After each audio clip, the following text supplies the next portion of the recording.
All right, I want to give you a little reminder out there for those of you driving on city streets. The city's winter overnight parking rules begin Friday, so you have a few more days.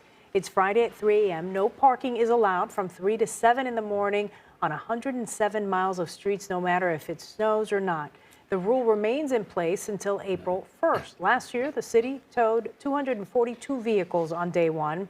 Drivers face a minimum $150 towing fee along with a $60 ticket.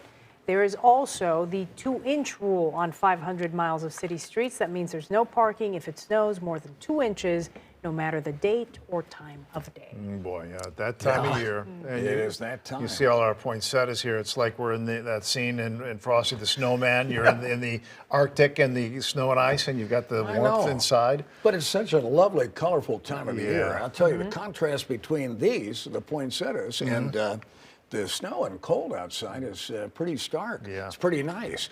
Guys, we've been in a downtrending temperature regime.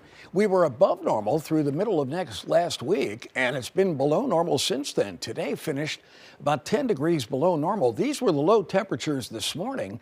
We're going to drop below these tonight. Here they are in the Chicago area. We went down to 18 at O'Hare, 19 at Midway. And we'll go down to some single digits out in the suburbs where there were teens last night, all the way from McHenry to Sugar Grove to Chaminade, Zion, Rochelle, Montgomery, Johnsburg, and run down the list there. At the moment, it's 18 degrees in Chicago. We have a north wind coming over the snowpack up to the north of us, transporting chilly air in. Wind chills are at 5 here in the city, 3 at Madison, 1 below up at Minneapolis. And we've still got a couple of flurries fluttering earthward from these low clouds. We're expecting these to clear out by morning and to start with a beautiful sunny start, only to see the clouds reassemble in the afternoon. But at that point, it's a sign that warm air is running up over the retreating cool air. 18 degrees at O'Hare under the overcast. We have an 8-degree dew point, so the air is dry, but a wind chill of 5 above right now. Highs today were at midnight, and they were around 30 degrees. But we've had a gusty wind all day that imported 20-degree temperatures, and tonight readings range from 22 at Michigan City, 19 at the University of Chicago Lab Schools. You see some other city temps, but it's down to 13 in West Chicago, 14 Lake Geneva, Winfield, and 15 in Dyer. Here's the current temperature plot in map form, and this is how much colder we are tonight than last night. These are 10-minute winds, but the averages. But there are gusts over 20 miles an hour, so that's a biting wind, and it's going to stay up through the night and tomorrow, shifting to the southwest in the afternoon tomorrow, and that begins the flow of Pacific air in here, but it won't come in right away. Here are the wind chills at the moment. The flow is in from Canada, but as the week goes on, the flow will turn more northwest and then westerly, and that brings Pacific air in and warms us up. At the moment, you can see the cool air spilling southward, but the punch of warmer Pacific air is behind this cloud mass out to the west. So while it's cold tonight and will be tomorrow with wind gusts over 20 miles an hour in the area, we expect a sunny start tomorrow and another cold day, and then the temperatures begin to rebound as the southwest winds will begin to introduce some Pacific air tomorrow night. We'll start with very little cloud cover, see some clouds starting to assemble at noon, but we'll be under an overcast as that warm air runs up over the retreating cool air. And look how we go above normal.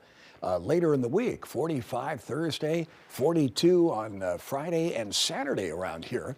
There's a Thursday night, Friday rain system we're watching, and another one toward Sunday and Monday.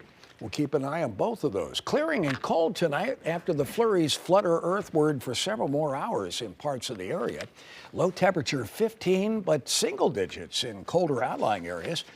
Perhaps most importantly, the wind chill 0 to 5 above through the rest of the night over most of the area. During the day tomorrow, sunny at the start, but clouding over in the afternoon, breezy and cold.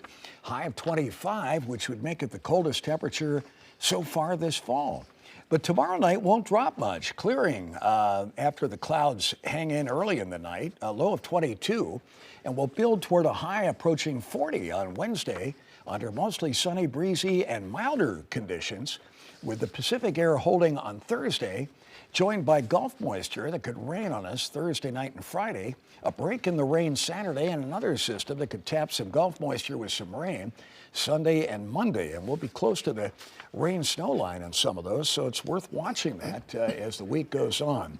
Look at this, the beauty of snow crystals. Julie Dank has done a beautiful job of capturing one of the snowflakes that came down in Oswego.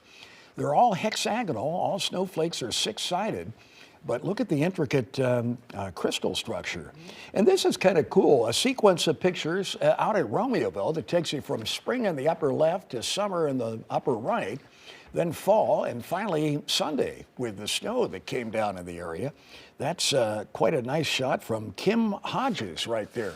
And Philip Tomhave shows us beautiful Thanksgiving weather downstate in Jacksonville. Well, Kevin Stern photographed this beautiful sunset in Milwaukee, actually northwest of Milwaukee at Menominee Falls. And Jonathan Marlowe has done a terrific job capturing this cold weather optical phenomenon known as a light pillar. It's a vertical shaft of light originating from a light source, in this case, the setting sun that is below the horizon there. Linda Patterson spotted a squirrel enjoying the last of this pumpkin over the Thanksgiving holiday, and Jenny Jabrenya loved this peaceful nature of the scene at Illinois Canyon out at Starved Rock State Park, a sign that there is beauty to winter despite the chill in the air. And that was certainly an example of it right there. Sure Beautiful was. pictures. As for usual, those. beautiful pictures. Yeah. Okay. Thank you, Tom. See you, Lourdes. We'll give you the See last word in a Ray. minute, Tom.